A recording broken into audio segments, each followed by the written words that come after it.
Hello everyone, welcome to Black Mirror horror. कैसे हैं आप सब? आई होप आप सब ठीक होंगे।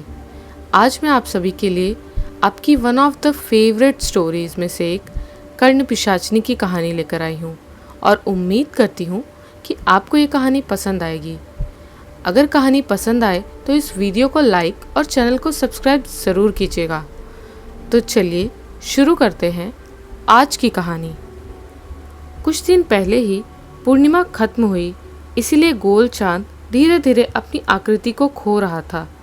चारों तरफ सन्नाटा था। नहीं, पूरी तरह सन्नाटा भी नहीं कहा जा सकता, क्योंकि सन्नाटे में भी कुछ आवाज़ें होती हैं। दूर, बहुत दूर कुछ सियारों की हूँ हूँ आवाज़ें सुनाई दे रही थी। पत्तों पर हल्की हवा लगने के कारण सरसराहट की आवाज़ हो रही थी और बारिश की वजह से पेड़ के पत्तों से गिरने वाली टप टप की आवाज़ भी उसका साथ दे रही थी। चारों तरफ के सन्नाटे में एक जोड़े पैरों ने खलल डाला। एक सुडौल आदमी हाथ में मशाल लेकर जंगल की शांति को भंग करते हुए आगे बढ़ रहा था। उस आदमी की आंखों में दृढ़ संकल्प व तीव्रता थी। उसने हल्का लाल वस्त्र पहना था। वो अकेले ही जल्दी से आगे बढ़ता रहा। उसके पैरों की आवाज़ से पास ही सूखे पत्तों में आवाज़ करके किसी सरीसृप ने अपनी उपस्थिति को दर्शाया, लेकिन पतझर का उस तरफ कोई ध्यान नहीं। वो केवल सामने अपने गंतव्य की तरफ चलता ही जा रहा था। अंधेरा रास्ता और जंगल के भयानक परिवेश उसे किसी भी तरह भ्रमित नहीं कर पा रहे थे, क्योंकि जिस कार्य के लिए वो जा रहा था वो इससे भी ज़्यादा गुना, हजार गुना भयानक था। जंगल का घनत्व और साथ ही पतझर की गति दोनों कम होने लगी। जंगल के बीच में एक जगह थोड़ी सी रोशनी दिखाई दे रही थी। पतझर के पैर वहां रुके। वहां पर जंगल की सीमा समाप्त हो जाती है। सामने एक पुराना टूटा फूटा मंदिर बना है और मंदिर के सामने बने चौखट को किसी ने अच्छे से साफ किया है। मंदिर प्रांगण के पास दो मशाल जल रही थी। उस मशाल की रोशनी में दिखाई दिया कि एक बूढ़ा आदमी किसी की प्रतीक्षा में खड़ा है।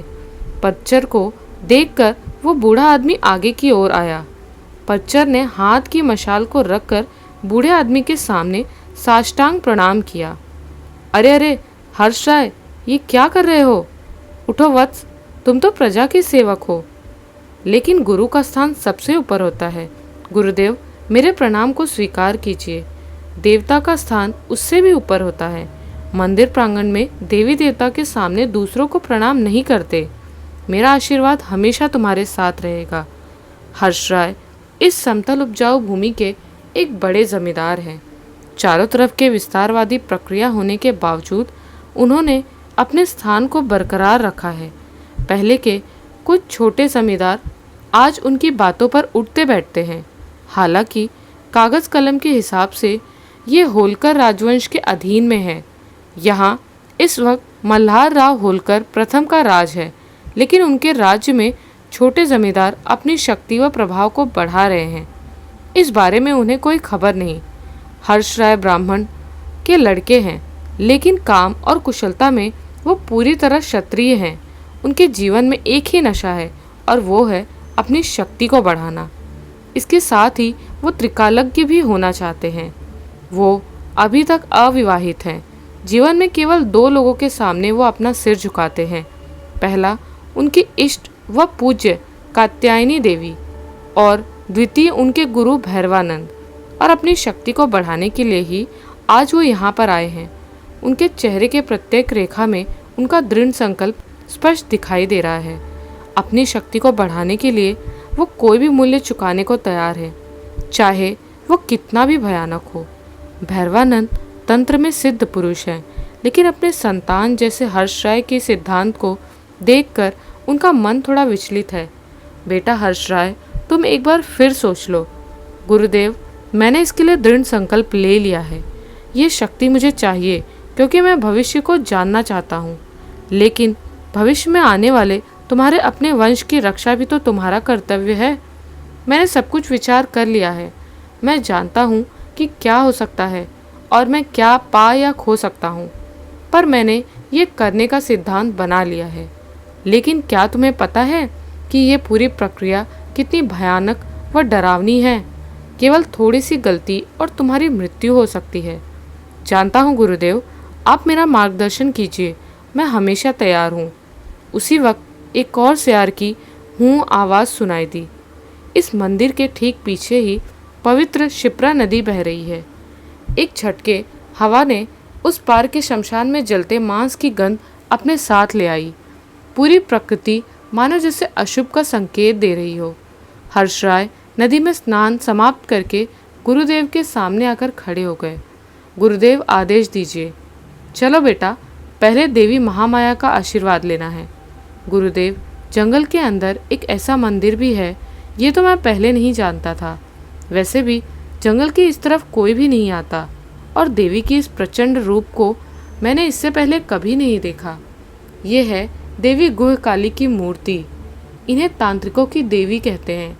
मान्यता अनुसार देवी शताक्षी ने देवलोक को असुर से बचाने के लिए अपने अंश से काली, तारा, कामाख्या, भैरवी, मातंगी, गुह काली ऐसे और अन्य रूपों में प्रकट होकर एक सेना बनाई और असुरों की सेना को परास्त किया।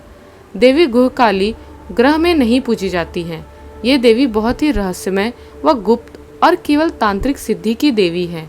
इनके साथ बहुत सारी विध्वंसक मात्र शक्ति विचरण करती है, जैसे डाकिनी, शाकिनी इत्यादि, जो कि साधकों की सभी मनोकामनाओं को पूर्ण कर देती है। देवी शक्ति भिखारी को राजा और राजा को भिखारी भी बना सकती है। इसलिए बेटा, अंतिम बार के लिए सोच लो, क्या तुम अब भी इस पथ पर आगे बढ़ना चाहते हो? इसके फलस्वरूप तुम्हारा आगामी जीवन संपूर्ण बदल जाएगा। अगर तुम चाहोगे फिर भी सब कुछ पहले जैसा नहीं होगा। गुरुदेव, मैंने सब कुछ सोचकर ही इस पथ पर चलने का निर्णय लिया है। देवी की पूजा समाप्त करने के बाद भैरवानंद अपने साथ हर्षराय को जंगल की ओर अंदर की ओर लेकर चल पड़े।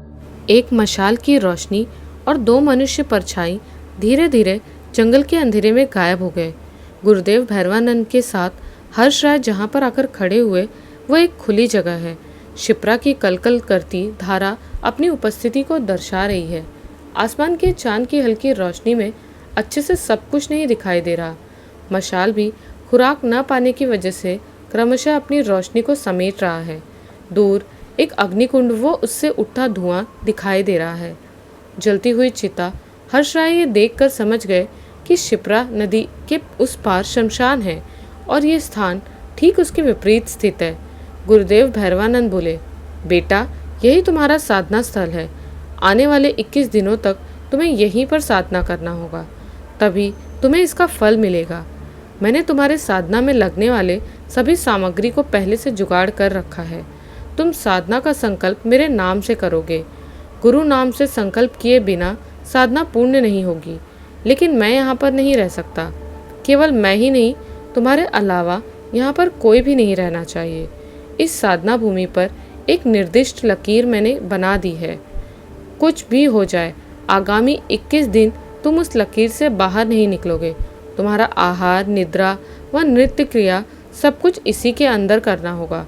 अनाज व पानी से भरे घड़े हैं, लेकिन अगर आहार व पानी की कमी हुई तो तुम्हें अपने मलमूत्र को ही भोजन के रूप में ग्रहण करना होगा। मानसिक रूप से तैयार रहना। साधना समाप्त होने से पहले ही अगर तुम लकीर से बाहर निकल गए तो मृत्यु अवश्य हो जाएगी। तुम जिसका आवाहन कर रहे हो वही तुम्हारी मृत्यु का कारण बनेगी। अपने मलमूत्र से ही आहार? हाँ बेटा, ये बहुत ही कठिन साधना है, इसलिए तो मैं बोल रहा हूँ कि एक बार और सोच लो। इसके अलावा और भी चीज़ें हो सकती हैं। तुम जिसका आवाहन करने जा रहे हो वो है देवी शमशान काली की सहचरी यक्षिणी देवी कर्ण पिशाचिनी। निम्न तंत्र में 3 दिनों के अंदर भी कर्ण पिशाचिनी को वश में किया जा सकता है, लेकिन उस क्रिया में साधक असली यक्षिणी का दर्शन नहीं पाते। उसमें किसी निम्न श्रेणी की आत्मा का दर्शन मिलता है। उसमें भी वो पिशाच कानों में भविष्य व अतीत बताता है। फिर यक्षिणी व प्रेत क्या एक ही हैं? नहीं बेटा, सोना और पीतल क्या कभी एक जैसे हो सकते हैं? पुराण व तंत्र मंत्र में सभी देवी की एक अंधकार व तामसिक रूप होता है और उस तामसिक रूप के अधीन बहुत सारी भयानक शक्तियाँ जैसे डाकिनी, शाकिनी, हाकिनी, लाकिनी, यक्षिणी रहती हैं। यक्षिणी देवियों के आशीर्वाद से संपत्ति लाभ भी होता है। देवी सरस्वती की तामसिक व तांत्रिक रूप है देवी मातंगी और उनकी अधीन भयानक शक्ति हाकिनी है। इसी तरह तुम देवी कर्ण पिशाचिनी साधना के अंत में त्रिकालज्ञ हो जाओगे। अतीत व भविष्य की घटनाओं को तुम जान सकोगे। कर्ण पिशाचिनी ही तुम्हारे कानों में सब कुछ बोल देगी, लेकिन उससे पहले कर्ण पिशाचिनी को तुम्हें पूरी तरह संतुष्ट करना होगा। हर्ष राय गुरुदेव के इशारे को समझते हुए बोले, मैं तैयार हूँ गुरुदेव। इसके बाद तुम किसी भी महिला के साथ विवाह नहीं कर पाओगे। मुझे अपने प्रजा और अपनी शक्ति बढ़ाने के लिए त्रिकालज्ञ होना ही पड़ेगा। इसके लिए मैं कोई भी मूल्य दे सकता हूँ। इन बातों को बोलते वक्त हर्ष राय ये नहीं जानते थे कि इस शक्ति को पाने के लिए उन्हें भविष्य में कितना भयानक मूल्य चुकाना पड़ेगा। भाई, और कितनी देर तक सोएगा? इससे पहले मैंने किसी को भी ऐसा नहीं देखा। अपने शादी के दिन कौन दोपहर तक सोता है? उठ जा। उफ दीदी, हट जाओ, थोड़ा और सो लेने दो। लगता है कल भी पूरी रात तू ममता के साथ फ़ोन पर लगा था। आज के बाद तो पूरी ज़िंदगी के लिए। नहीं दीदी, कल ज़्यादा बात नहीं हुई। असल में सिर थोड़ा भारी था, इसलिए नींद नहीं आ रही थी। उन दोनों के बातों के बीच आशुतोष यानी विवेक के जीजाजी ने आकर उसकी दीदी आकांक्षा को बुलाकर ले गए। विवेक ने फिर से अपनी आंखों को बंद किया, लेकिन नींद नहीं आई। पिछले कुछ दिनों से उसके जीवन में जो कुछ भी हो रहा है, उसे नींद उड़ना लाजमी है। हालांकि उसके दोस्त सत्यम ने कहा है कि शादी से पहले ऐसा होता है। ममता से तो उसका रिश्ता 3 साल पुराना है, उसकी गर्लफ्रेंड है, लेकिन उसे भी ये अलौकिक घटना बताने से विवेक को कुछ तो रोक रहा है। और आज शादी के दिन ऐसी बातें करके उसकी खुशियों पर पानी फेरने से कुछ भी अच्छा नहीं होगा। ज़बरदस्ती सभी बातों को दिमाग से निकाल वो बीते दिनों के ख्यालों में खो गया। विवेक बहुत ही अद्भुत तरीके से एयरपोर्ट पर ममता से मिला था, लेकिन साल भर पहले वैलेंटाइंस डे के दिन अचानक जो घटना घटी, उसकी व्याख्या विवेक आज तक नहीं कर पाया। ममता साइंस की स्टूडेंट व टीचर है, इसीलिए उसने भी इस पर विशेष ज़्यादा ध्यान नहीं दिया था। लेकिन पिछले कुछ दिनों से जो भयानक चीज़ें हो रही हैं, उसके साथ विवेक को बीते दिनों की घटनाओं का मिलन स्पष्ट दिख रहा है।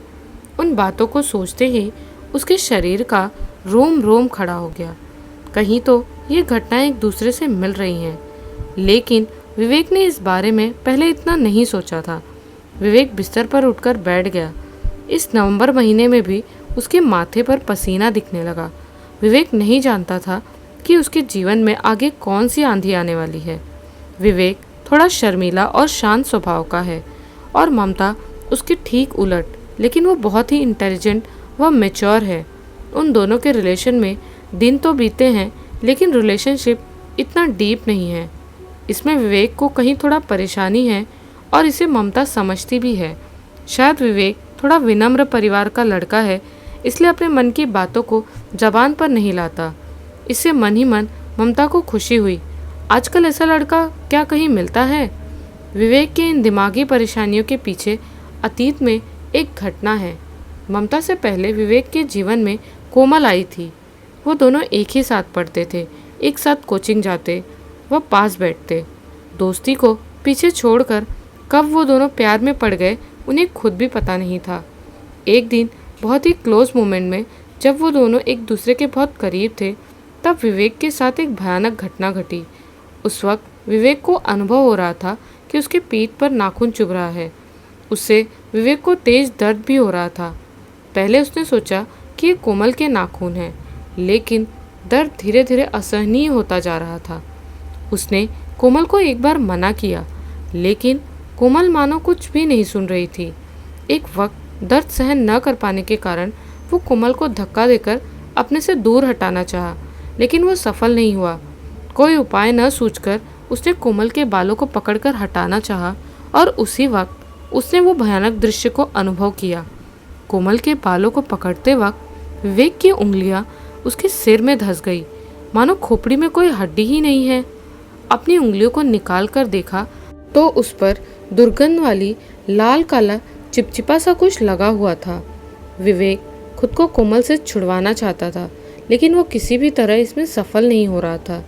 इसके बाद कुछ विभत्स दृश्य अभी बाकी थे। कोमल ने अचानक उसे छोड़ दिया और एक भयानक आवाज़ में हंसने लगी। विवेक ने स्पष्ट देखा था कि कोमल की पुतलियाँ पूरी तरह सफ़ेद हो गई हैं। यह दृश्य और न देख पाने के कारण वो बेहोश हो गया। जब उसने आँख खोली तो देखा कोमल और उसके घर के सभी लोग उसके पास खड़े हैं, लेकिन कोमल पूरी तरह स्वाभाविक थी। विवेक ज़्यादा कुछ बोले बिना ही वहाँ से निकल गया था। उसी दिन के बाद कोमल को उसने अनदेखा करना शुरू कर दिया। इसके बाद फिर ब्रेकअप, लेकिन विवेक ने उस दिन की घटना को किसी से भी नहीं बताया। वो जानता था कि इस पर कोई भी विश्वास नहीं करेगा, क्योंकि विवेक को खुद ही इस पर विश्वास नहीं हो रहा था। शायद ये कोई डरावना सपना था और इसी वजह से ममता के साथ रिश्ता बनाने में उसे कुछ खटका लगा। कुछ तो है जो उसे रोक रहा है। कहीं ये उसका कोई मेंटल बीमारी तो नहीं है। विवेक के दोस्त अपनी गर्लफ्रेंड के बारे में बातें करते, लेकिन विवेक केवल बैठकर हंसता रहता। उसके दोस्त उसे बोलते, भाई तुम साधु होने के लिए पैदा हुए थे, ये प्यार और शादी वादी तुम्हारे लिए नहीं है। सच है, न जाने कब की घटना, वो भी सही है या नहीं क्या पता। उसे सोचकर अपने लाइफ को क्यों ख़राब करना। वैलेंटाइंस डे आने वाला है, इसलिए विवेक ने ममता के लिए अपने घर पर एक डेट अरेंज किया। उस दिन विवेक के माता पिता घर पर नहीं रहेंगे, इसलिए विवेक ने यह अपने घर ही सेलिब्रेट करना चाहा। लेकिन विवेक ने नहीं सोचा था कि सरप्राइज़ ममता नहीं, वो खुद हो जाएगा। विवेक ने रूम को अपने मन मुताबिक सजाया था। हार्ट शेप के गुब्बारे, खूबसूरत फूलों से भरी फूलदानी व हल्के फेरी लाइट्स ने पूरे रूम को रोमांटिक बना दिया था। म्यूजिक सिस्टम में ममता के पसंद वाला गाना चल रहा था। पास ही रेड वेलवेट केक, एक वाइन की बोतल और 2 कांच के ग्लास से एक टेबल को सजाया गया था। मतलब देखकर कहें तो डेट के लिए एकदम परफेक्ट अरेंजमेंट है। अब केवल ममता के आने की प्रतीक्षा है। अपने वक्त पर ममता आई और वो आज देखने में बहुत ही खूबसूरत लग रही थी। ये शाम दोनों के लिए बहुत ही अच्छे से बीतता रहा। रात बढ़ने के साथ साथ थोड़ा वाइन का नशा भी उन दोनों पर छाने लगा। उसी वक्त ममता अचानक से धीरे से बोली, आज और अभी जिमी मारा जाएगा।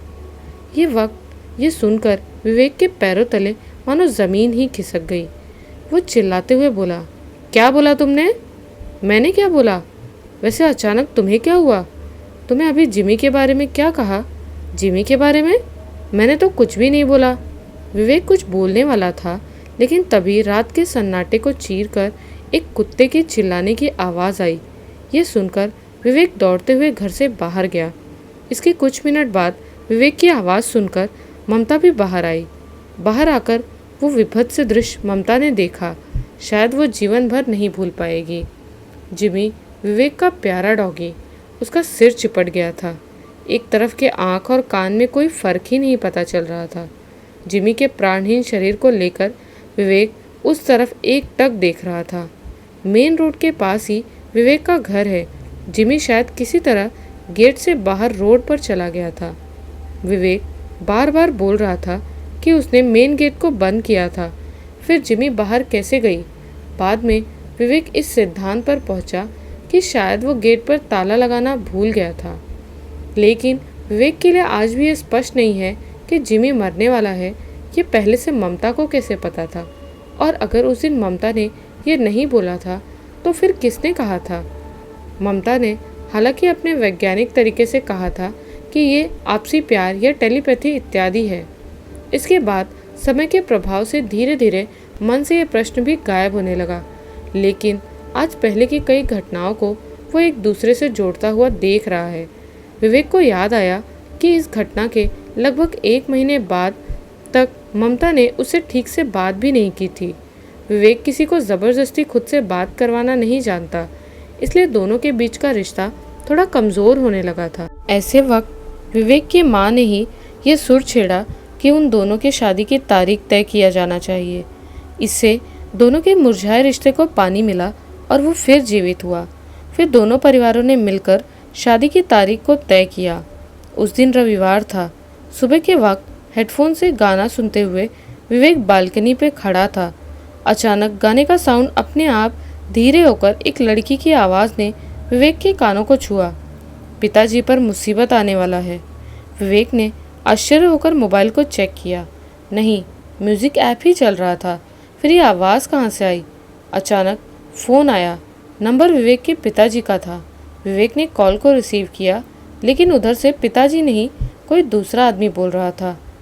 क्या आप विवेक बोल रहे हैं? हाँ, बोल रहा हूँ, लेकिन ये तो मेरे पिताजी का नंबर है। हाँ, यहाँ तुम्हारे पिताजी का एक बाइक के साथ एक्सीडेंट हो गया है। शायद उनका हाथ टूटा है। उसे याद आया कि पिताजी तो बाजार गए थे। इसके बाद उसे पता चला कि मोहल्ले के पास वाले चौराहे से ही फ़ोन आया है। एम्बुलेंस में अपने पिताजी को हॉस्पिटल ले जाते वक्त सब कुछ सोचकर विवेक थोड़ा आश्चर्यचकित था। लेकिन ये बात विवेक ने ममता से नहीं बताई।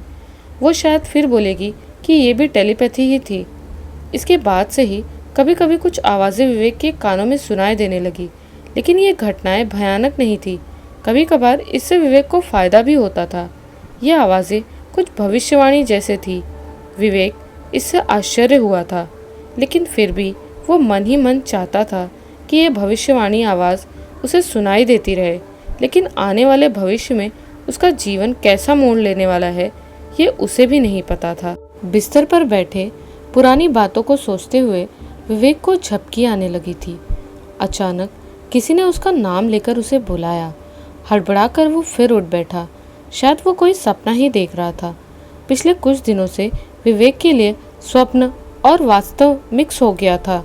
लगभग 1 साल पहले शादी की तारीख ठीक होने के दिन ऐसा शुरू हुआ था। ममता के घर पर उस दिन कई रिश्तेदार थे और विवेक के घर से भी सभी गए थे। तारीख ठीक होने के बाद सभी पारिवारिक बातों में मशगूल थे।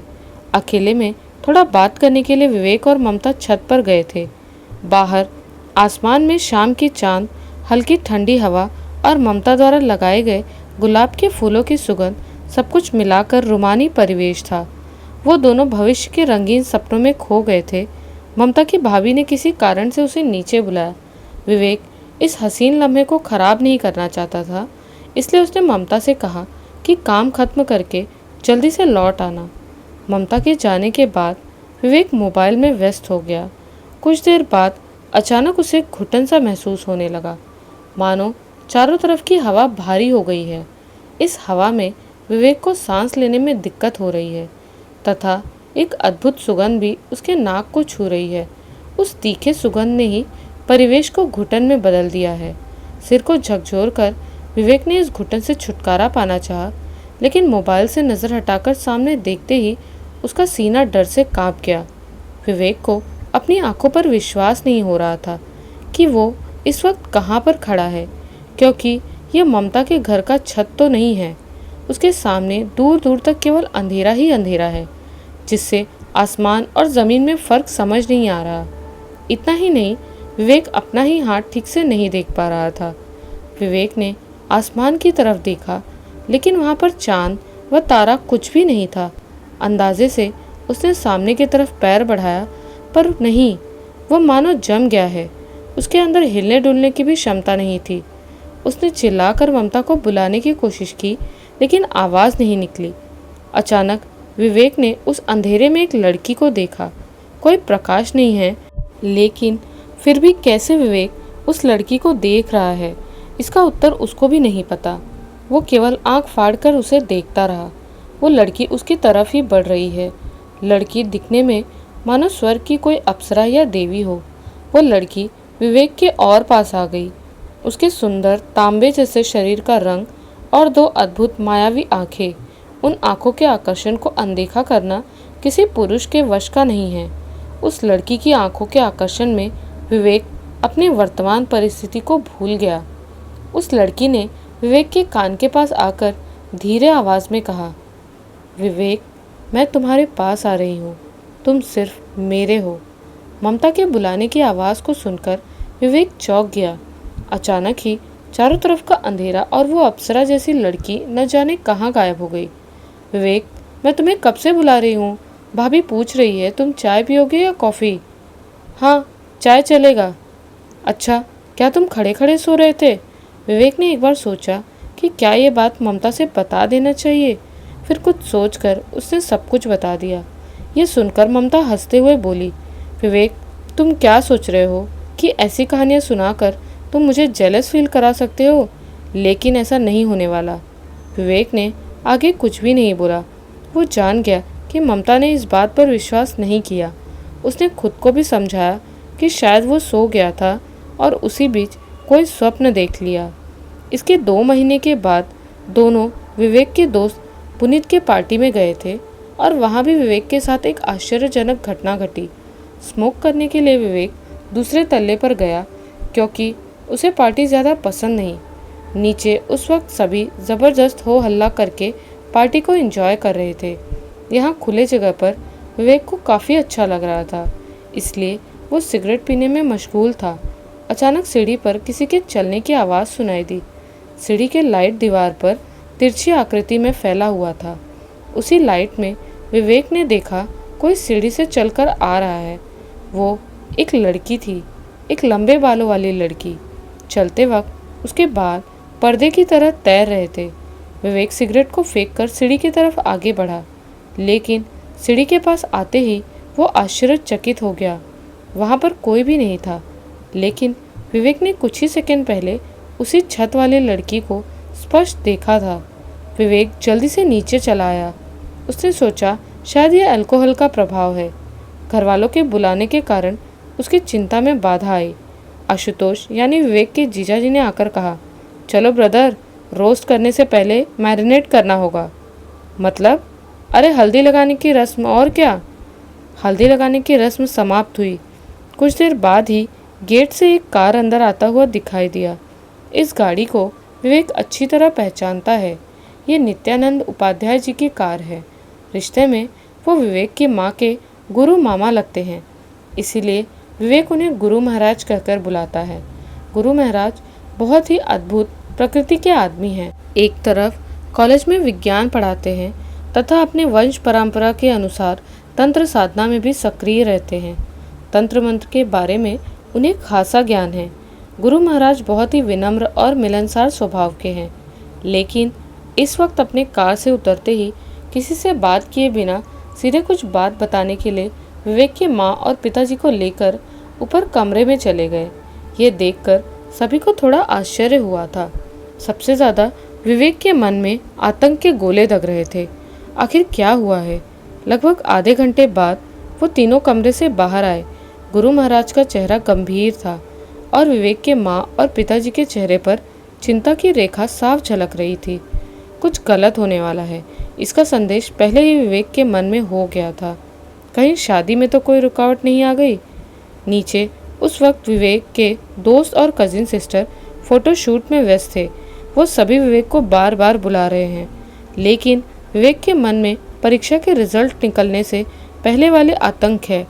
मानो कोई मन के अंदर से बोल रहा है कि आगे कुछ भी सही नहीं होने वाला। पहले माँ और फिर पिताजी, बाद में गुरु महाराज, तीनों कमरे से चिंतामग्न होकर बाहर निकले। कारण पूछने की हिम्मत विवेक के अंदर अभी नहीं है। कहीं गुरु महाराज ने उसके मन के बातों को तो नहीं पढ़ लिया। गुरु महाराज विवेक के पास आकर बोले, गुरु भाई, तुमसे कुछ बातें करनी है। गुरु महाराज द्वारा ये कहते वक्त ही विवेक के मोबाइल फ़ोन में रिंगटोन बजने लगा। ममता ने फ़ोन किया है, कॉल को रिसीव कर लो, फिर उस कमरे में आ जाना। कॉल रिसीव करके विवेक बोला, क्या हुआ? तुमने तो कहा था कि शादी के दिन तक कोई बात नहीं करोगी, फिर फ़ोन कैसे? ऐसे ही मन में आया तो कर दिया। वैसे शाम को जल्दी चले आना, इस दिन के लिए मैं कई सालों से प्रतीक्षा कर रही हूँ। ममता की आवाज़ को सुनकर विवेक का मन थोड़ा शांत हुआ, लेकिन फिर गुरु महाराज का वो उतरा चेहरा भी याद आया। उस कमरे में उन्होंने क्यों बुलाया है क्या पता। विवेक के कमरे में जाते ही गुरु महाराज ने उसकी माँ से कमरे का दरवाज़ा बंद करने को कहा। यह देखकर विवेक और भी ज़्यादा सोचने लगा। उसने देखा कि दीदी और जीजा जी के चेहरे पे भी चिंता की रेखाएं हैं। ये कमरा विवेक की दादी का था, बड़ा सा कमरा, और उसके एक तरफ लकड़ी के चौखट पर राधे कृष्ण, माँ अम्बे व गणेश जी की मूर्ति सजा हुआ है और उसके सामने ही 2 आसन बिछाया गया है। गुरु महाराज ने विवेक को एक आसन पर बैठने के लिए कहकर खुद भी दूसरे आसन पर बैठ गए। इसके बाद गुरु महाराज ने अपने जनेऊ को उंगली में फंसाकर भगवान का ध्यान करते हुए विवेक के माथे से स्पर्श कराया। वहां उपस्थित सभी एवं विवेक भी गुरु महाराज के चेहरे की तरफ देखते रहे। सभी ने देखा कि आंख बंद गुरु महाराज के चेहरे की रेखाएं धीरे धीरे परिवर्तित हो रही है। अचानक उन्होंने अपनी आंखों को खोला। आंखें कुछ ही मिनटों में लाल हो गई थी। इसका मतलब मेरा अनुमान गलत नहीं था। क्या ऐसा भी संभव है? हे देवी माता, रक्षा करो। इसके बाद विवेक के पिताजी की तरफ देखकर बोले, जयप्रकाश, ये शादी आज नहीं होगा।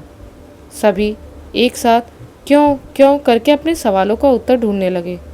सभी शांत हो जाओ, शादी आज नहीं होगा ये कहा है, कभी नहीं होगा मैंने ऐसा तो नहीं बोला। विवेक की कुंडली में कुछ असुविधा है। उन दोनों की शादी होगी, ज़रूर होगी, लेकिन मेरे घर के मंदिर में ये संपन्न होगा। असल में कल मैं विवेक की कुंडली को ध्यान से देख रहा था और अचानक ये बात मेरी नज़र में आई। तुम लोगों को परेशानी होगी, लेकिन ये मेरे गुरु भाई विवेक के भविष्य की बात है। विवेक के माता पिता गुरु महाराज पर हमेशा विश्वास करते थे, क्योंकि यह आदमी तंत्र मंत्र इत्यादि के साथ विज्ञान में भी शिक्त है। ज्योतिष विद्या भी एक विज्ञान है, लेकिन समय बीतने के साथ साथ इस बारे में अज्ञानता और ढोंग के कारण आज बहुत लोग इस प्राचीन विद्या पर भरोसा नहीं करते।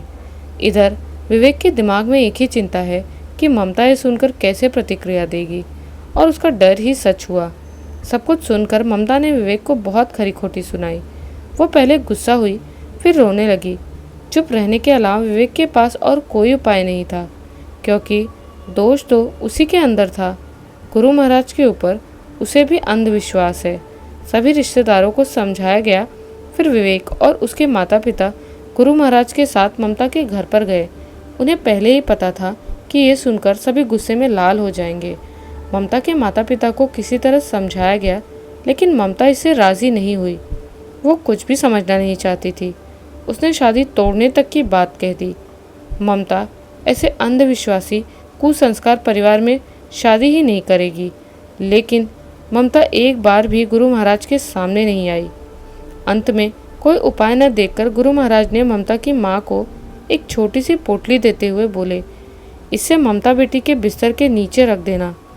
उसके अनजाने में यही उसकी रक्षा कवच है, और कल जब मेरे घर के लिए निकलोगे तब इसे अपने साथ रखना।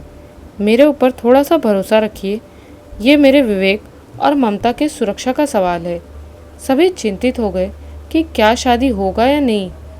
अगर ममता राजी नहीं हुई तो कुछ भी संभव नहीं है। गुरु भैरवानंद ने हर्ष राय को विस्तार से साधना प्रक्रिया समझा दिया। एक विशेष मंत्र भी दिया जिसका जप हर्ष राय को प्रतिदिन 1000 बार करना होगा।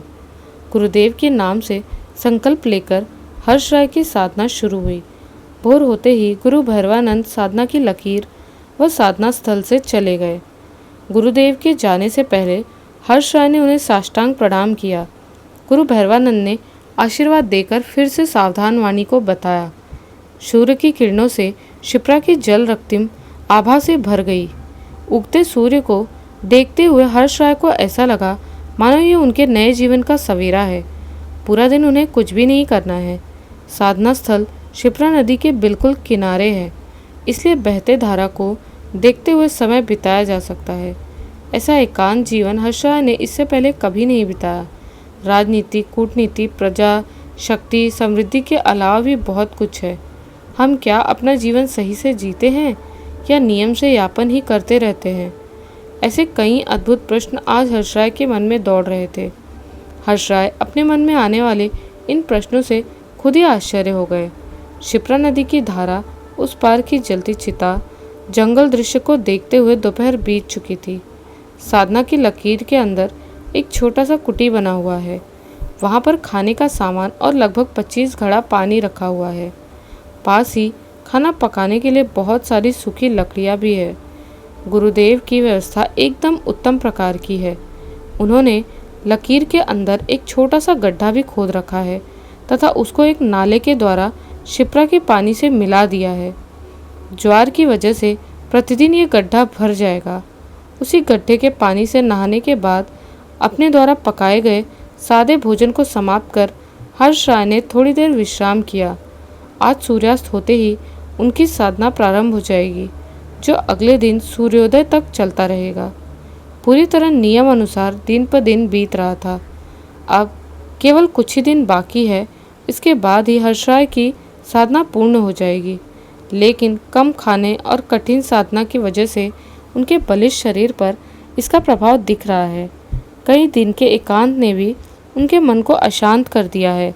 आज सुबह से ही उनका मन अस्थिर है। स्नान समाप्त कर जब वो खाना पकाने के लिए गए तो देखा कहीं पर भी एक अनाज का दाना नहीं है। लेकिन कल तक खाने के लिए पर्याप्त अनाज था, पर आज कैसे? फिर घड़े से पानी निकालते वक्त दूसरी बार के लिए हर्ष राय आश्चर्य हुए। ये क्या, घड़ा भी खाली है? गड्ढे का पानी पी नहीं सकते, इसलिए पहले से ही फिटकरी व कपूर वाला पानी पीने के लिए रखा हुआ था। अब क्या उपाय? हर्ष राय को गुरुदेव की सावधान वाणी याद आई।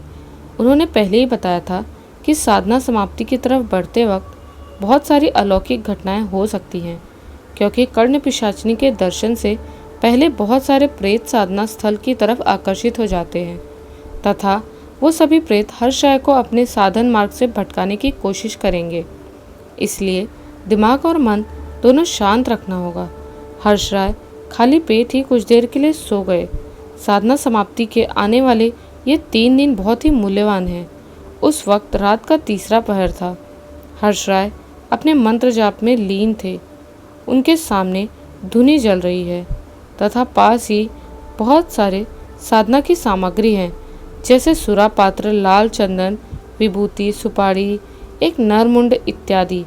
अचानक हर्षा ने देखा कि नरमुंड हिल रहा है। पहले उन्होंने उस पर ज़्यादा ध्यान नहीं दिया, लेकिन कुछ देर में उन्हें होश आया जब उस नरमुंड ने जीवित होकर बोला, तू मरेगा, बहुत बड़ी गलती कर रहा है तू, भाग जा यहाँ से। लेकिन हर्षा द्वारा उस पर विभूति डालते ही वो पूरी तरह शांत हो गया। कुछ दिन और अलौकिक घटना नहीं हुई, लेकिन अगले दिन उनके लिए क्या प्रतीक्षा कर रहा था, हर्ष राय ने कभी कल्पना भी नहीं किया होगा। भूख और प्यास से उनका शरीर और भी टूट गया। सोकर उठते ही हर्ष राय गड्ढे की तरफ भागे, क्योंकि जैसे ही उनको थोड़ा पानी मिल जाए। लेकिन आश्चर्य की बात, वो गड्ढा कहाँ है? रातों रात उस गड्ढे को किसी ने मिट्टी से भर दिया। हर्ष राय समझ गए कि उनकी साधना को भंग करने के लिए ही ये सब हो रहा है। सामने ही शिप्रा के पवित्र जल का भंडार है, लेकिन उसके किनारे बैठे प्यासे हर्ष राय केवल इस जल को निहार ही सकते हैं। साधना में आज उनका मन नहीं लग रहा। रात शायद आधी है। शिप्रा के उस पार एक चिता जल रही है। कुछ सियार अपने हूँ में व्यस्त है। अचानक एक हवा के झोंके से यज्ञ कुंड की आग बुझ गई। मंत्र पढ़ते हुए पुनः हर्ष राय आग जलाने की कोशिश कर रहे हैं, लेकिन आग नहीं जल रहा। अब चांद की रोशनी से ही काम चलाना होगा। उसी हल्की रोशनी में हर्ष राय ने देखा एक धुएं की कुंडली नदी के उस पार से इधर ही आ रहा है। फिर धीरे धीरे एक रूप स्पष्ट होने लगा। गांव की एक महिला और उसके हाथों में स्वादिष्ट भोजन। उस स्वादिष्ट भोजन की खुशबू चारों तरफ फैल गई। उस महिला ने हर्ष राय के सामने थाली को रख खाने के लिए अनुरोध किया। हर्ष राय जानते हैं कि यह माया जाल है। इतनी रात को वीरान और दुर्गम जंगल में कोई अकेली महिला कभी नहीं आएगी। लेकिन 2 दिन से भूखे हर्ष राय अपने आप को रोक नहीं पा रहे थे, इसलिए उन्होंने आंख बंद कर और भी ध्यान से मंत्र पाठ करते रहे। अचानक उन्होंने अपनी पीठ पर महिला के स्पर्श को अनुभव किया। विभिन्न क्रिया से वो महिला हर्ष राय का ध्यान साधना से हटाना चाहती है। हर्ष राय ने यज्ञ कुंड के पास से थोड़ा सा विभूति लेकर उस महिला पर फेंक दिया। तुरंत ही चिल्लाने की आवाज़ आई और वह महिला एक सड़े हुए शव में परिवर्तित हो गई। बहुत ही भयानक रूप, शरीर की जगह मानो सड़े मांस के लोथड़े द्वारा एक आकृति बनाई गई है। उसने अपने दोनों हाथ फैलाकर हर्ष राय पर आक्रमण करना चाहा। हर्ष राय ने देखा अब उनके चारों तरफ और भी सड़े हुए शव खड़े हैं। हर्ष राय ने ध्यान लगाकर गुरुदेव को शरण किया और फिर एक मुट्ठी भस्म उन जीवित सड़े लाशों की तरफ फेंक दिया। वो सब तुरंत ही गायब हो गए। ये देख हर्ष राय थोड़ा निश्चिंत हुए। कल रात बीतते ही उनकी साधना पूर्ण हो जाएगी। वो कर्ण पिशाचिनी को अपने वश में कर लेंगे। यही तो उन्हें चाहिए। उधर सूरज की लाल किरणों से चारों तरफ जगमगा उठा है। अब केवल एक और दिन बीतने का इंतज़ार है, लेकिन साधना लाभ के साथ कुछ अनजानी मुसीबत भी उन पर आने वाली है। इस बारे में हर्ष राय उस वक्त नहीं जानते थे। हर्ष राय को आज आँख खोलने में बहुत देर हो गई। लगभग 2 दिन उन्होंने कुछ भी खाया पिया नहीं है। उनका शरीर अब और साथ नहीं दे रहा।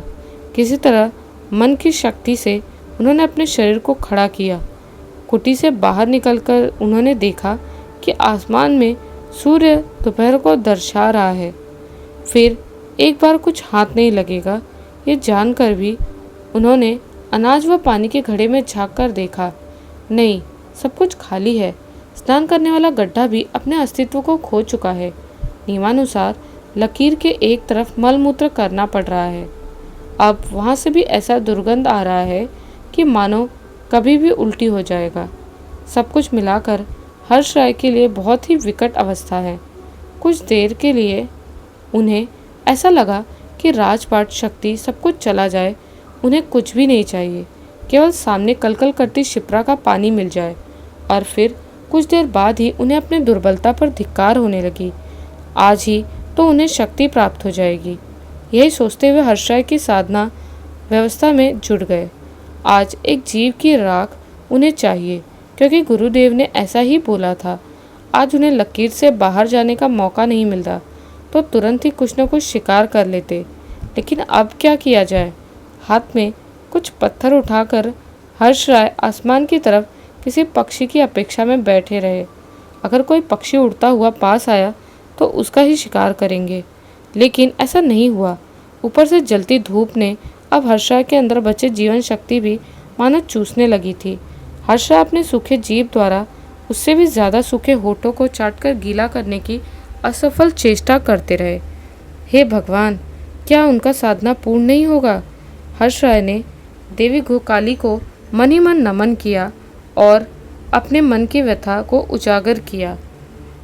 अचानक उनके पीछे ही जमीन पर कुछ गिरने और छटपटाने की आवाज़ आई। हर्ष राय ने पीछे मुड़कर देखा तो वहाँ एक कौवा जमीन पर छटपटाते हुए मर गया। वो कौवा इस वक्त यहाँ पर कैसे गिरा और क्यों मर गया, ये सब सोचने का वक्त अब हर्ष राय के पास नहीं है। वो जानते हैं कि उनकी पूज्य देवी माता उनके साथ ही हैं। विधि अनुसार उस कौवे को जलाकर उसके राख में अपनी उंगली से कुछ बूंद खून मिलाकर हर्ष राय ने अपने माथे पर बड़ा सा एक तिलक लगाया। इसके बाद साधना में बैठ गए। वो जानते हैं कि आज साधना में बहुत सारी बाधाएं आ सकती हैं, इसलिए मन ही मन खुद को तैयार कर लिया। रात जितनी बीत रही है, हर्ष राय के मन में एक घुटन जैसा महसूस हो रहा है। उनके सभी इंद्रियों की क्षमता दोगुना हो गया है। लकीर के बाहर जंगल में कई जोड़े ज्वलंत आँख हर्ष राय को ही घूर रहे हैं। जंगल के शांत अंधेरे को शायद आज आवाज़ मिल गई है, इसलिए कई प्रकार के डरावनी आवाज़ भी सुनाई दे रही है। मानो हजारों भूत प्रेत लकीर के बाहर अपने जन्मों की भूख के साथ खड़े हैं। एक छोटी सी गलती और हर्ष राय का खेल समाप्त। मंत्र जप समाप्त कर हर्ष राय ने कर्ण पिशाचिनी का आवाहन शुरू कर दिया। अचानक एक फिसफिस की आवाज़ ने उनके कान के पास कुछ कह गया। हर्ष राय को कुछ भी समझ नहीं आया, केवल इतना जान गए कि उनके अलावा भी यहाँ पर कोई उपस्थित है। केवल वो कौन है नग्न आंखों से नहीं दिखाई दे रहा। धीरे धीरे हवा की गति बढ़ने लगी और लकीर के बाहर के पेड़ आपस में टकराने लगे। प्रकृति मानो हाहाकार कर रहा है। इसके साथ ही एक अनजाना सुगंध भी चारों तरफ फैल गया। उस सुगंध ने हर्ष राय को मानो अपने अंदर समा लिया है। हर्ष राय के सामने जलती आग अचानक बुझ गई। चारों तरफ अंधेरा, लेकिन उसी में उन्होंने एक धुएं का अव्यय देखा। अचानक उस धुएं ने एक नारी का रूप ले लिया। हर्ष राय हाथ जोड़कर बोले, आप आ गई देवी, क्या आप मुझ पर प्रसन्न हुई? हाँ, मैं ही कर्ण पिशाचिनी हूँ। मैं तुम्हारे साधना से प्रसन्न हुई हूँ, लेकिन तुम्हारे मन वांछित फल को पूर्ण करने से पहले मुझे भोग चाहिए। मुझे भूख लगी है। हर्ष राय इसी दिन के भोग के लिए अपने पास रखे फलों की थाली को कर्ण पिशाचिनी की तरफ आगे बढ़ा दिए। कर्ण पिशाचिनी ये देख गुस्से में बोली, मूर्ख साधक, कर्ण पिशाचिनी को क्या भोग दिया जाता है तुझे नहीं पता? अचानक ही कर्ण पिशाचिनी का सुंदर रूप बदल गया। उनके बाल हवा में उड़ने लगे और चेहरे की चमड़ी जलने लगी। होठ के पास 2 बड़े दांत भी दिखाई देने लगे और भयानक आवाज़ में वो बोली, मांस चाहिए मुझे, नर मांस चाहिए, मुझे भूख लगी है। अगर मेरी भूख शांत नहीं कर पाए तो मैं तुम्हें मार डालूंगी। हर्ष राय का सिर चकरा गया। इस वक्त यहाँ नर मांस उन्हें कहाँ से मिलेगा? तो क्या ये साधना व्यर्थ हुई? क्या यही होना था अंत में उनके साथ कि कर्ण पिशाचिनी के हाथों मृत्यु? बचने का क्या उपाय है? आखिर अब क्या करे हर्ष राय? विवेक की माँ भगवान की मूर्ति के सामने से उठ ही नहीं रही हैं। केवल गुरु महाराज शांत व स्थिर हैं। अंत में सभी को आश्चर्य करते हुए रात में लगभग 3:30 बजे ममता के पिताजी का फ़ोन आया। वो सभी तथा कुछ रिश्तेदार आधे घंटे में ही विवेक के घर पर आ रहे हैं। यहीं से सभी एक साथ गुरु महाराज के घर जाएंगे। अचानक ही सभी मानो जीवित हो उठे। तय हुआ कि विवेक के माता पिता, दीदी व जीजा जी के अलावा कुछ रिश्तेदार साथ में जाएंगे, बाकी इसी घर में रुके रहेंगे। गुरु महाराज ने किसी को फ़ोन लगाकर सब कुछ व्यवस्थित रखने का आदेश दिया। सुबह के 5 बजे सभी रवाना हुए और लगभग 9 बजे के आसपास सभी गुरु महाराज के गांव वाले घर पर पहुंचे। गुरु महाराज के कार में विवेक और ममता थे और साथ में विवेक की माँ और जीजा जी भी थे। पूरे रास्ते ममता सो रही थी। विवेक जानता है कि ममता मन ही मन बहुत गुस्सा है, इसीलिए उससे कुछ भी नहीं पूछा। गुरु महाराज का घर बड़ा वो पुराने ज़माने के घर जैसा है। घर की देख रेख करने के लिए आदमी है और उनका परिवार भी है। इसके अलावा गुरु महाराज के कुछ शिष्य भी हैं देवी कालचंडी की आराधना करने के लिए। देवी कालचंडी इस परिवार के पूर्वज द्वारा 300 साल पहले स्थापित देवी काली की मूर्ति है। गुरु महाराज के परदादा के दादा और भी पूर्व पुरुष सिद्ध तंत्र साधक थे। उनके ऊपर देवी महाकाली की कृपा थी। उनके एक पूर्व पुरुष को एक मंदिर स्थापित करने का स्वप्न आदेश मिला था। तब उन्होंने यहाँ आंगन में देवी काली की मूर्ति को देवी कालचंडी नाम से स्थापित किया था। गुरु महाराज ने विवेक और ममता को स्नान कर लेने को कहा। स्नान समाप्ति के बाद पहले विवेक को लेकर मंदिर के अंदर चले गए और दरवाज़ा बंद कर दिया। गुरु महाराज ने लगभग 1 घंटा यज्ञ करने के बाद विवेक के हाथ में एक कवच बांध दिया और विवेक को सख्त आदेश दिया कि वो ममता से इस वक्त ना मिले और ना ही बात करे। उसके बाद महाराज ममता के पास चले गए। विवेक को ये सब कुछ बहुत ही अद्भुत लग रहा था। ममता को देखने का आज उसे बहुत मन हो रहा था। ममता के प्रति आज उसे एक ज़बरदस्त खिंचाव महसूस हो रहा था, लेकिन इससे पहले तो ऐसा कभी नहीं हुआ था। दूसरी तरफ उसके मन में ममता से ना मिलने की एक सोच भी अपना शक्ति प्रदर्शन कर रही थी। विवेक के मन में एक अद्भुत युद्ध चल रहा था, लेकिन कुछ भी हो, गुरु महाराज की बातों को वो कभी नहीं टालेगा। अचानक बाहर के मंदिर से ममता के चिल्लाने की आवाज़ आई। ये सुनकर विवेक मंदिर की तरफ भागा। उसके पिता जयप्रकाश और जीजा आशुतोष दोनों ने उसे रोकने की कोशिश की, लेकिन असफल रहे। ममता के चिल्लाने की आवाज़ को सुनकर कई और लोग भी मंदिर के आंगन में जमा हो गए। ममता गुरु महाराज के ऊपर गुस्से में बहुत सारी बातें चिल्लाते हुए कह रही थी, लेकिन गुरु महाराज पूरी तरह शांत थे। उन्हें ममता के गुस्से व दुख से कोई फर्क नहीं पड़ रहा था। विवेक जानता है कि अगर वो एक बार ममता को जाकर समझाए तो वो शांत हो जाएगी, इसलिए वो आगे बढ़कर बोला, ममता तुम शांत हो जाओ, किसी के ऊपर ना सही तुम मेरे ऊपर थोड़ा विश्वास रखो। विवेक की बात समाप्त होने से पहले ही गुरु महाराज लगभग चिल्लाते हुए बोले, हे भगवान, विवेक आखिर तूने ऐसा क्यों किया? मैंने तुम्हें मना किया। पूरी बात समाप्त होने से पहले ही विवेक की आंखों के सामने अंधेरा छाने लगा। वो ज़मीन पर बेहोश होकर गिर पड़ा। बेहोश होने से पहले उसने ममता के गुस्से से लाल भयानक आंखों को देखा था। गुरु महाराज यानी नित्यानंद उपाध्याय जी को यहाँ पर सभी व उनके शिष्य साधु बाबा कहकर बुलाते हैं। विवेक के बेहोश होकर ज़मीन पर गिरते ही उन्होंने अपने शिष्यों को इशारे में कुछ बताया। उनके 6-7 शिष्यों ने तुरंत ही वहां उपस्थित सभी को बाहर ले गए। गुरु महाराज ने विवेक और ममता के घर वालों से अनुरोध किया कि वो सभी अपने अपने कमरे में चले जाएं।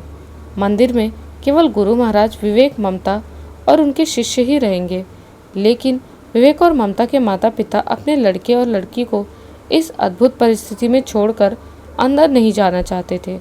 मंदिर के पास से दोनों के माता पिता के अलावा सभी के जाते ही गुरु महाराज ने अपने जनेऊ को माथे के लगाकर मंत्र पढ़ना शुरू कर दिया। विवेक ने अपनी आंखों को खोलने का प्रयास किया लेकिन नहीं कर पाया। गुरु महाराज ने सिर उठाकर ममता की तरफ देखा। ममता की आंखें अब भी घृणा से भरी हुई थी। गुरु महाराज की दृष्टि अब धीरे धीरे गंभीर हो रही थी। उस दृष्टि में क्रोध है, शासन है। ये मंदिर अच्छा खासा बड़ा है। मंदिर के सामने एक बड़ा सा चौखट भी है और उसके चारों तरफ बड़े बड़े डिज़ाइन किए हुए पिलर हैं। गुरुदेव के निर्देशानुसार एक शिष्य ने लाल धागे के एक सिरे को पिलर में बांधकर बाकी धागे को मंदिर के चारों तरफ घुमाकर बांधने लगा। इसके बाद गुरु महाराज ने मंदिर के चारों तरफ एक रक्षा लकीर बना दिया। विवेक और ममता के माता पिता लकीर के बाहर ही कौतूहलवश खड़े रहे। इसके बाद गुरु महाराज अपने 3 शिष्यों को लेकर विवेक जहाँ पर लेटा हुआ था उसके चारों तरफ घेर कर बैठ गए। विवेक के सिर के पास गुरु महाराज बैठे और बाकी 3 विवेक के दोनों तरफ और पैर के पास बैठ गए। सभी ने अपने जनेऊ को अंगूठे में फंसाकर बाकी 4 उंगलियों से विवेक के शरीर को स्पर्श करके आंख बंद कर मंत्र पाठ करने लगे। ममता अब तक एक तरफ खड़ी होकर सब कुछ देख रही थी, लेकिन जितना मंत्र पाठ आगे बढ़ता गया उतना ही उसकी अस्थिरता बढ़ती गई। अंत में वो किसी पिंजरे में बंद शेरनी की तरह इधर उधर चलने लगी। उसकी आंखें गुस्से में पूरी तरह लाल हो गई और वो किसी नागिन की तरफ फुफकार रही थी। लेकिन गुरु महाराज और उनके शिष्य कोई भी उस तरफ नहीं देख रहे थे। वो केवल अपने मंत्र पाठ में व्यस्त थे। लगभग आधे घंटे बाद गुरु महाराज ने लकीर के बाहर 4 शिष्यों को बुलाया। सभी ने संभाल कर विवेक के अवचेतन शरीर को बाहर ले गए। गुरु महाराज ने सख्त आदेश दिया कि लकीर के लाल धागे में विवेक का शरीर नहीं छूना चाहिए। विवेक को अंदर भेजकर गुरु महाराज ने राहत की सांस ली। इसके बाद उन्होंने किसी को फ़ोन लगाया। वैसे तुम कितनी देर में यहाँ आ रहे हो? हाँ, तुम जो अंदाज़ा लगा रहे थे शायद ऐसा ही है। जल्दी से चले आओ। ममता की माँ बोली। मेरी लड़की को क्या हुआ है? उसे आप क्यों? गुरु महाराज बोले। शांत हो जाओ बेटी, घबराओ मत। मैं उसे लौटा कर अवश्य लाऊंगा। देवी माता को शरण कीजिए। ममता के पिताजी बोले। लौटा कर लाएंगे से आपका क्या मतलब है? ये तो आपके सामने ही खड़ी है, फिर इसे लौटा कर लाएंगे? मुझे भूख लगी है, मुझे भोग चढ़ाओ, नर मांस दो मुझे। कर्ण पिशाचिनी की आवाज़ से मानो ये शांत जंगल कांप उठा। रात के कुछ पंछी डरते हुए उड़ गए। हर्ष राय विकट परिस्थिति में थे। उन्होंने सोचा, तो क्या अंत में इतने दिनों की साधना यूं ही व्यर्थ चली जाएगी? मन ही मन उन्होंने देवी गुहकाली को शरण किया। गुरु भैरवानंद की सावधान वाणी उन्हें याद आई। गुरु ने कहा था, जितनी भी विकट परिस्थिति आए अपने दिमाग को शांत रखकर सोचना, कर्ण पिशाचिनी के मायाजाल में मत उलझना। हर्ष राय बोले, देवी नरमांस कहाँ से लाऊं? ये तो रिक्त भूमि है। यहाँ पर जीवित मनुष्य केवल मैं ही हूँ। मैं खुद को भोग के रूप में आपको दे सकता हूँ, लेकिन इससे क्या आपका धर्म रक्षा होगा? अब तो मेरे साधना से खुश होकर आई हैं, अब आपकी बारी है। कर्ण पिशाचिनी ने अपने भयानक रूप को त्याग कर एक सुंदर व अप्सरा जैसी युवती का रूप धारण कर बोली, तुम्हारे साधना से मैं खुश हुई। अब तुम्हारी चतुराई को भी देखकर मैं प्रसन्न हुई, लेकिन साधक को मेरी कामना पूर्ति करना ही होगा। हर्ष राय ने एक छुरी को अपने सीने के चमड़े पर चलाया। तुरंत ही खून की एक रेखा वहां से निकल पड़ी। खून देखते ही कर्ण पिशाचिनी मानो और भी प्रसन्न हो गई। हर्ष राय ने एक पत्ते पर उस खून का भोग लगाकर कर्ण पिशाचिनी को संतुष्ट किया। संतुष्ट होकर कर्ण पिशाचिनी हर्ष राय की तरफ देखकर हंसी। उसके खून लगे दांतों को देखकर कोई भी मनुष्य डर से कांप उठेगा। मैं संतुष्ट व प्रसन्न हुई, इसीलिए आज से तुम्हारे वश में रहूंगी। अब से मैं तुम्हारे कानों के पास भूत भविष्य व वर्तमान की बातें बता कर जाऊंगी। तुम्हारा कोई शत्रु तुम्हारा बाल भी बांका नहीं कर सकता। इसके अलावा भी मैं तुम्हारे 3 इच्छाओं को पूर्ण करूंगी। लेकिन हर्ष राय साष्टांग प्रणाम कर कर्ण पिशाचिनी से बोले, मैं धन्य हुआ देवी, आपकी कृपा पाकर। मैं अपने 3 इच्छाओं को बताता हूँ, लेकिन उससे पहले आप अपनी बातों को पूर्ण कीजिए। लेकिन क्या देवी? कर्ण पिशाचिनी अपनी मोहक अदाओं को दिखाते हुए हर्ष राय के और पास आ गई। कर्ण पिशाचिनी अपने साधक की सभी मन्नतें पूरी करती है, लेकिन इसके बदले तुम्हें अपना पूरा जीवन मुझे संतुष्ट करके बिताना होगा। मेरे अलावा तुम किसी और दूसरी नारी से विवाह नहीं कर पाओगे व दूसरी किसी नारी से मित्रता नहीं कर सकते। तुम शरीर और मन से केवल मेरे लिए ही हो और केवल मेरे लिए ही होकर रहोगे। सम्मानित स्वर में हर्ष राय बोले, मैं तैयार हूँ देवी। कर्ण पिशाचिनी फिर बोली, मेरे अलावा अगर तुम किसी नारी से संबंध या मित्रता बनाते हो तो उसके मौत की पटकथा मैं लिखूंगी। ठीक है देवी, जैसी आपकी आज्ञा। अब तुम अपनी 3 इच्छाओं को बताओ। सोचकर बोलना, तुम जो कुछ भी मांगोगे मैं उसे पूर्ण करने के लिए बाध्य हूँ। हर्षराय बोले, देवी, मेरी प्रथम इच्छा है कि आप मुझे भूत भविष्य व वर्तमान की बातों से अवगत कराएंगी एवं जीवन में संपूर्ण सफलता के लिए हमेशा सहायता देंगी।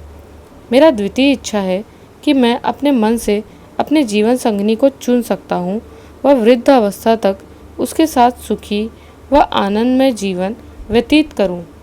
तृतीय इच्छा है कि मेरी स्त्री के अलावा दूसरी कोई नारी मुझे स्पर्श भी ना कर सके।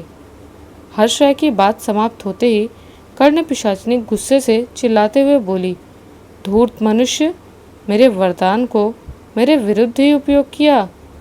कर्ण पिशाचिनी हूँ मैं। मुझे तृप्त व संतुष्ट किए बिना हर्ष राय तुम्हें मुक्ति नहीं मिलेगी। किसी क्रोधित नागिन की तरह कर्ण पिशाचिनी फुफकारने लगी।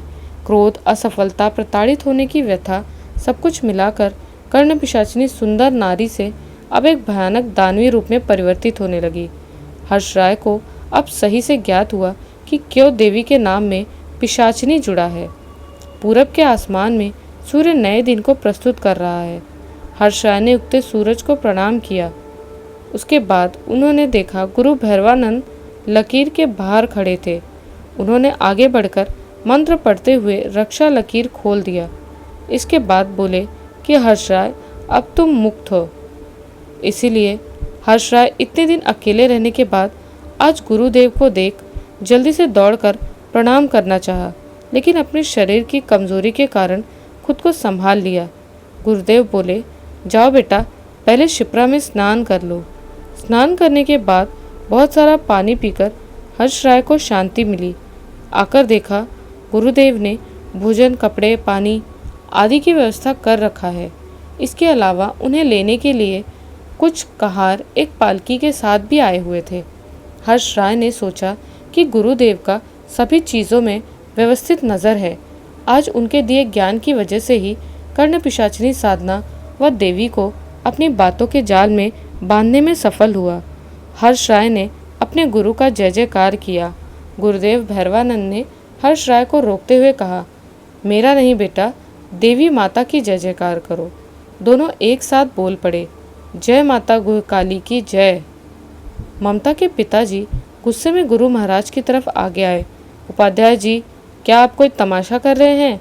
विवेक व उसके माता पिता आपको क्या मानते हैं मुझे नहीं पता और मुझे जानना भी नहीं है, लेकिन मेरी लड़की को इन सभी क्रियाओं में प्लीज़ मत उलझाइए।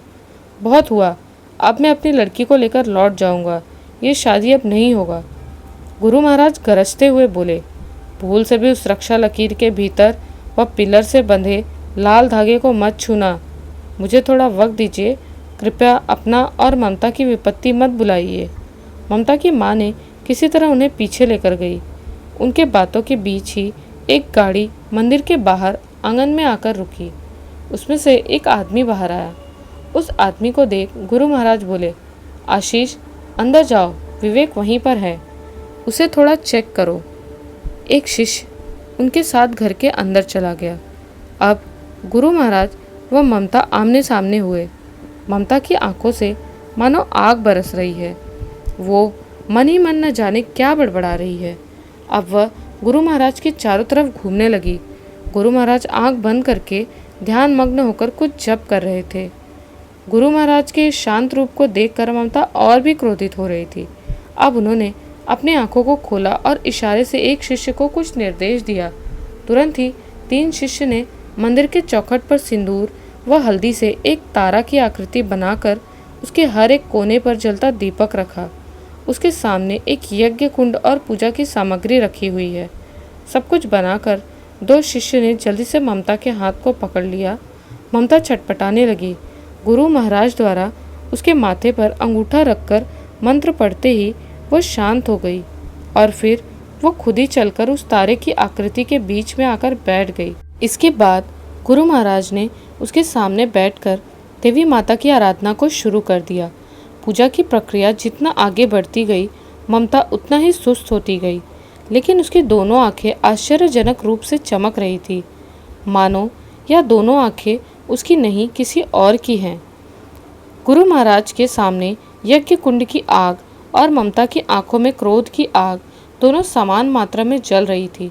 वो एकटक गुरु महाराज की आंखों में देख रही थी। गुरु महाराज के माथे पर पसीना है, उनको किसी अदृश्य शक्ति से पीड़ा हो रही है, लेकिन उन्होंने सब कुछ सहकर अंतिम आहुति को यज्ञ कुंड में डाला। तुरंत ही एक आंधी उस मंदिर को चारों तरफ से घेरने लगा, जिससे चारों तरफ अंधेरा हो गया। मंदिर के अंदर उपस्थित सभी ने देखा कि ममता का शरीर जमीन से लगभग 2 फीट ऊपर हवा में तैर रहा है। उसके बाल हवा में लहरा रहे हैं। उसकी दृष्टि मानो किसी शिकार करती शेरनी जैसी तथा उसके नाखून आश्चर्य रूप से बड़े हो गए हैं। ममता हंसते हुए बोली, पुजारी, देखती हूँ तुम्हारे अंदर कितनी शक्ति है, तुम कुछ नहीं कर सकते। गुरु महाराज बोले, ठीक है, देखते हैं फिर, लेकिन मैं नहीं तो मेरी माता रानी देवी कालचंडी अवश्य कुछ कर सकती है। इतना बोलकर गुरु महाराज ने एक छोटे आकृति का पुतला यज्ञ कुंड में डाल दिया।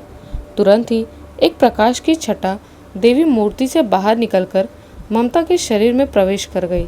ममता का पूरा शरीर मानो उस वक्त जल रहा है। ममता चिल्लाने लगी और बोली, पुजारी, तूने फिर मुझे धोखा दिया। मैं कई सालों से प्रतीक्षा कर रही थी।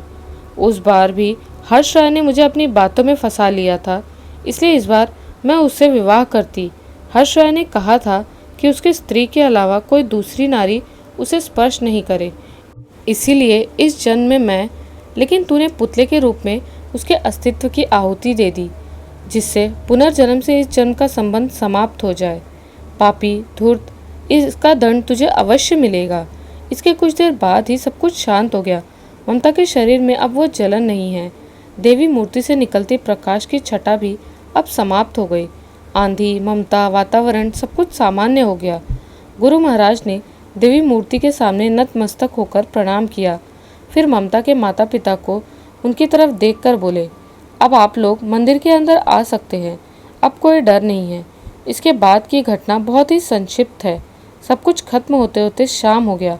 आशीष ने बताया कि विवेक अब एकदम ठीक है। गुरु महाराज बोले, मुझे पता है कि सभी के मन में कई सारे प्रश्न हैं। अगर अभी सब कुछ बताने लगूं तो रात बीत जाएगा, इसलिए पहले गोधूली लग्न में ममता और विवेक की शादी का कार्यक्रम संपूर्ण हो जाए, फिर बैठकर इस बारे में चर्चा करेंगे। शुभ लग्न में देवी माता के मंदिर में ही ममता और विवेक की शादी संपन्न हुई। इसके बाद सभी पूरी बात जानने के लिए कौतूहल लेकर एक जगह आकर बैठ गए। गुरु महाराज ने बताना शुरू किया, मैंने विवेक की जन्म कुंडली को पहले भी देखा था। मैं जानता था कि उसके विवाह काल में कुछ बाधा है, लेकिन विवाह की तारीख तय होने के बाद उसके कुंडली में कुछ अद्भुत बदलाव देखने को मिला। मैं तुरंत समझ गया कि उसके ऊपर किसी ऊपरी शक्ति ने अपना प्रभाव डाला है। ठीक से सब कुछ गणना करके इस निष्कर्ष पर पहुंचा कि अगर इस दोष को खत्म न किए बिना विवाह हुआ तो बहुत बड़ा अनर्थ हो जाएगा। इसलिए उन दोनों को मैं यहाँ पर ले आया, क्योंकि देवी माता के सामने डाकिनी, योगिनी, यक्षिनी सभी की शक्तियाँ समाप्त हो जाती हैं। अचानक उसके कुंडली में ऐसा क्यों हुआ, इस प्रश्न का उत्तर मुझे नहीं मिल रहा था।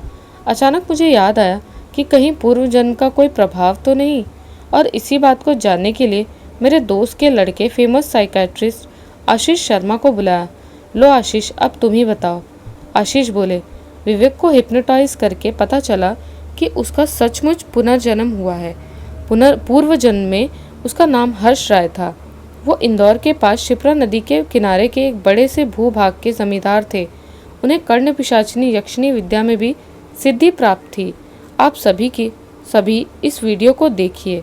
और हाँ, मैंने विवेक की इस पुनर्जन्म के मेमोरी को सप्रेशन कर दिया है, जिससे उसके भविष्य में इसका प्रभाव नहीं पड़ेगा। उसे अपने पूर्व जन्म का कुछ भी याद नहीं रहेगा। आशीष ने सभी के सामने लैपटॉप में वीडियो को चला दिया। सब कुछ देखने के बाद विवेक बोला, गुरु महाराज, मुझे तो कुछ भी याद नहीं आ रहा कि ममता को आखिर क्या हुआ था।